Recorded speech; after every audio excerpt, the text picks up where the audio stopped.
Well, new year, new start, new you. Eating healthier and living healthier are the most common New Year's resolutions every year, often the hardest to keep as well. So we're going to get a little help to sticking to it this year. Rebekah Laurance is a dietitian with SouthCoast Health. She's joining us in studio this morning with some tips on how to follow through on your resolutions for a healthier 2022. Good morning, Rebekah. Good morning. Thank you for having me this morning. So, everybody makes these resolutions every year. Why are they so hard, especially the eating healthier ones, to keep? You're right. Everyone wants to make healthy changes, and it's usually about weight loss or some health improvements they're trying to achieve. But we know that in the first 1 to 2 months of the new year, most people give up. It's either from lack of planning, lack of time, lack of discipline. There's a variety of reasons why people can't quite maintain these changes.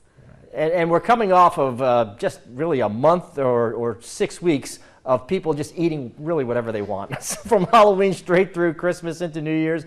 Does that make it harder because you've almost trained yourself into bad habits? Almost. A lot of my patients around this time of the year are really struggling with eating healthy because there's so much stuff you can get into this time of year. But, it's not an excuse to just kind of give up right from the get-go. All right, so what is the most important thing? If you're going to go cold turkey and you're going to say, I am not going to eat any more fat or I'm not going to eat any more carbs, how do you possibly have success with that? Well, I always teach my patients to look for improvements, not perfection.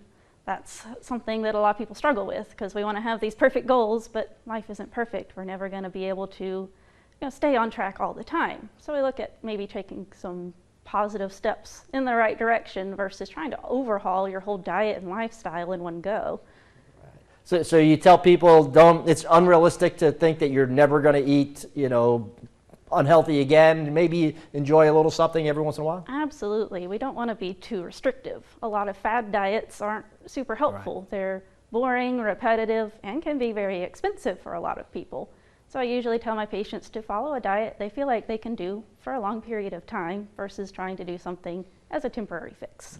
Right. The definition of eating healthy has changed as well because 20 years ago it was fat-free, then it became sugar-free, then carb-free. What is the real combination that works for people now? It's interesting that you mentioned that. There was a study that was published, I believe, in 2018 in JAMA, and they did participants of about 600 patients, and they put them on a low-carb diet and a low-fat diet.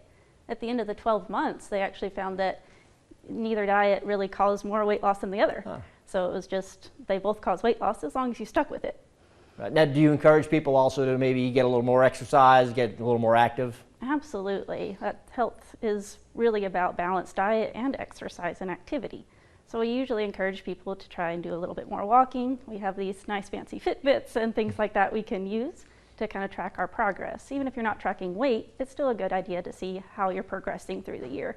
And then do you put a time limit on it? Do you tell people to say 2 months into this you're going to kind of relax a little bit, or is this a complete life change that you're thinking people are going to make? Well, usually what I do with my patients is kind of set goals every month. The first month, if they want to start working on walking or exercise, we might say, well, how much are you doing right now? You aren't doing any. Can you do 2 days a week, for 30 minutes? Can you do next month 3 times a week, next month 4 times? You try to add on to these goals so it becomes less overwhelming and you can actually stick with your resolution. Excellent. Well, Rebekah, thanks so much for coming in this morning, and Happy New Year to you, and good luck to all your clients who are trying to stick to those resolutions. I know some of the information you just shared is really going to help a lot of folks do that. Well, thank you very much for having me today. All right, thank you.